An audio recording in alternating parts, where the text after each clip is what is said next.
In the second part of our series on heroin abuse this week, we're exploring how heroin is threatening our youth. WBKB's Lindsay DeLucia is here to tell us more. Thanks, Bethany. Though heroin itself may not be dominant in high schools, prescription painkillers are, and they've been proven to lead to heroin abuse for a number of reasons. We spoke with local educators to learn about how they're preventing this trend.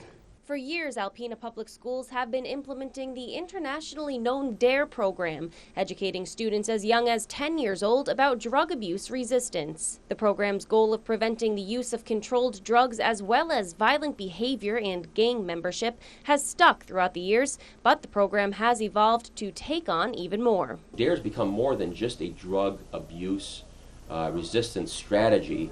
It's become more about healthy life-making choices. When it just starts with cigarettes, with chewing tobacco, with alcohol. The hope is that those decision-making skills will follow them on through junior high and high school to where now we have this rash of drug abuse, that they'll forego that they'll avoid that because they didn't get involved with the gateways to begin with. Officer Tim Marcourt works in the elementary schools in Alpena and is also the liaison at the high school. The gateways that he talks about are possible precursors to prescription painkillers, which are what's most present among high schoolers and pose a large problem to administrators. The prescription drugs are a huge problem because we can't see them. We're not going to find them on a kid more likely than we would.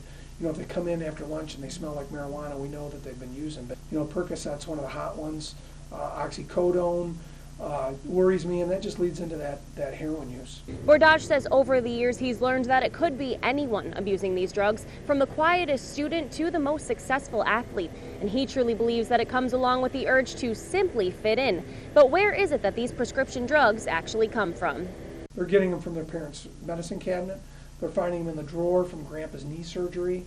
They're buying them, and then they're turning around and selling them for anywhere from $5 to $10 to $15 a pill. Bordage speaks for all administrators when he says this creates worry. Drug presence in the community is known of, but it often goes ignored. Alpena schools are making it a point to educate on this topic by interacting with parents often, having DARE role models in the schools, and holding frequent assemblies for students to focus on these difficult subjects. We're dealing with minors, mostly.